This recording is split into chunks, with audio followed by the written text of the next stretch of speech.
sharing our own individual experiences, collectively we can learn from each other about what it's like back on the road. Business travellers unite. Let's do a catch-up first. David, you said you live in Barcelona. You're now travelling again. What was it like when you took that first flight? You know, it was very surreal because I traveled through Dubai into Nairobi, typically a 13, 14-hour turnaround. My closest connectivity was 34 hours to get from Barcelona, Dubai to Nairobi.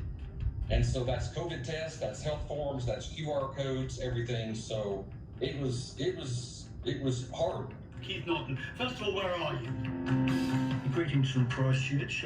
Not travelling yet, Richard. Hopefully our government or the countries that I visit in South Pacific will open their borders, but I don't think any of them are in any hurry at the moment. Amy Rose, I know that you are working from home in counselling, but have you done any travel since? I'm happy about not driving the traffic, but not flying anywhere else, like testing flights.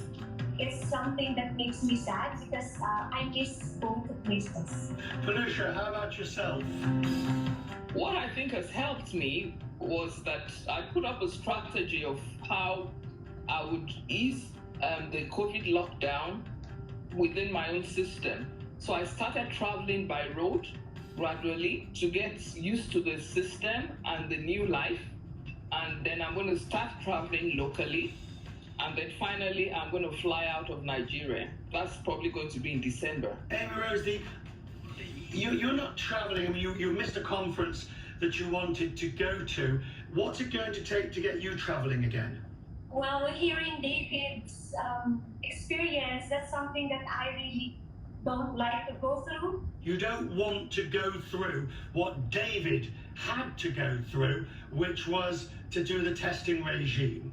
Because it's expensive. Do you have a fear at the moment of getting on a plane because of COVID? I did, but my husband flew in yesterday and said it was okay. So now the fear is gone.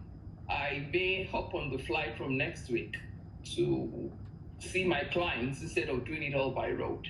Keith, what would it take for you to start traveling again? I usually take between 8 and a dozen trips away from New Zealand a year. It just takes a government decision, basically. David, when are you next going? Where's your next plan to travel? I don't want to get back into the confusion of long travel. I think that what a lot of business travelers are concerned about, which was my concern, is the quarantine aspect. Two prongs to that. One, does the country have a mandatory quarantine when you arrive? Two, what if you get COVID? Then it messes up your entire travel schedule. So I think that's where we have to be careful. Give some advice, Amy Rose, to our fellow guests, Keith, Felicia and David.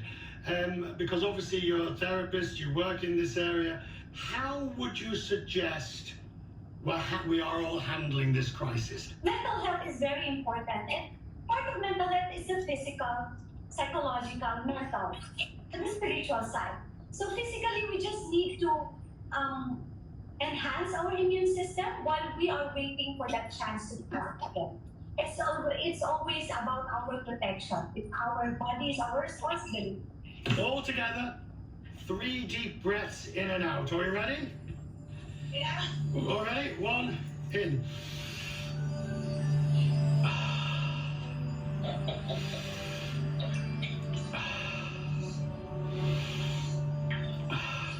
I feel better already.